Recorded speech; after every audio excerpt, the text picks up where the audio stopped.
this week's watches, episode 57, an astonishing lineup featuring 3 brands.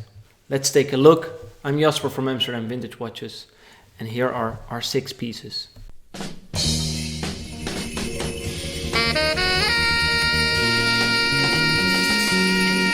We just mentioned 3 brands are involved. One of them, of course, is Rolex. It's also on my wrist, a reference 1675, one of the most beloved references amongst GMT lovers. This is a very special and historically important piece, especially to Dutch inhabitants. This watch was given to the crew of the Tilsa, which is like a competitor in something like the Volvo Oceans Race, where they sail around the world. The Tilsa was a ship competing in this competition, and the crew members got a 1675. This watch is definitely worn. It shows some battle scars, a nicely faded Pepsi bezel, beautifully aged tritium index, as well as the hands. The watch dating back to the 70s, and it is now for sale. It was in my private collection for over a year, but now it's displayed both in our store as well as on our website for slightly over 12,000 euros. Only watches above the 10k euro mark, so if you have a small wallet, no, just kidding, you're welcome anyhow. We're starting with a 16523, a gold and steel Rolex Daytona powered by caliber 4030, which of course is inspired by the Zenit El Primero movement. Now by now you should know all these Zenit Daytonas are going crazy. Steel models aren't available anymore under 18 or 19k, gold models starting above 21k. But the gold and steel models, 10,500 euros, that's crazy for a 1966 Rolex Daytona, a 5-digit reference number, which is one of the only affordable Rolex Daytonas at this point, and you get a beautiful one with the champagne dial, tritium hour markers and hands, a magnificent watch. Up next is a very, very heavy watch, over 200 grams, and I need to give you some information before you start laughing, because we're always making fun of people with big watches, and of course the Royal Oak Offshore is one of the most well-known big-sized watches. However, I'm happy to introduce you to this very special piece. Why? It was introduced in 1993, which is my birth year, a great year for the whole world, to be honest. Anyhow, more importantly, it was the very first year the Offshore was introduced. Brought to you by Emmanuel Piguet, only 22 years old, and Gerald Genta hated his design. According to him, he fucked up the Royal Oak design, but it is still a classic. Although I do not enjoy the more recent models, the very first, nicknamed the Beast, is something that holds very much historical importance and also great to have it in collection. 42 millimeters, but bear in mind it's also a very thick case. The blue tapisserie dial, the blue is also seen in both the crown as well as the chronograph pushers, and it's funny to notice that they reintroduced this model last year because it's the 25 years of the Offshore, and the retail price of the new model is double the price that we're asking, as it's only 16,400 euros for the very first Royal Oak Offshore.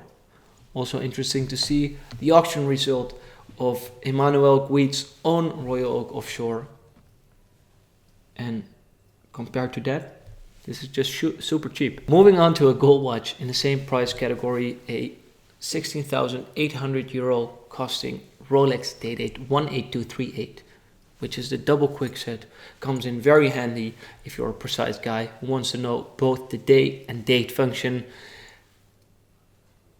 The price is kind of steep for a 18238, but that is all because of the dial.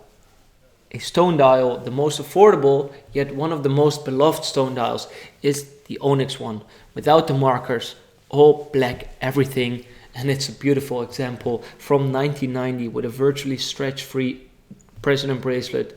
The case is still strong, has been polished but in beautiful condition, and I tell you, this watch will be sold the very first week. Promise. I'm happy to feature another 1016 in our lineup. We do have one in the store as well as on our website. One from 1961, an early piece with a beautiful gilt chaptering dial. Priced slightly over 24k, it's a full set. This one, however, is even more costly. Why? Because of the dial. Again, a glossy gilt one, no chaptering, but open minute track. However, it is tropical.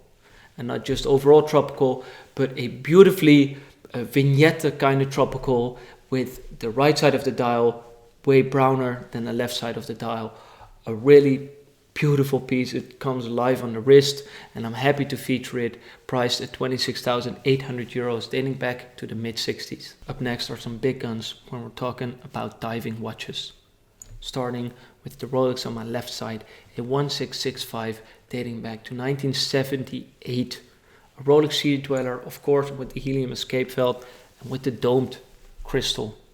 This watch is known as the double red Seadweller because of the double red lines. Not only the Seadweller, but also the depth rating is in red. In this configuration, it is referred to as a MK4 dial. The price is 36,800 euros, and it is in immaculate condition. It's truly a beautiful watch, and this watch is not only known among connoisseurs, but everybody that's heard of vintage Rolex watches knows the double red Seadweller, and that's not without a reason.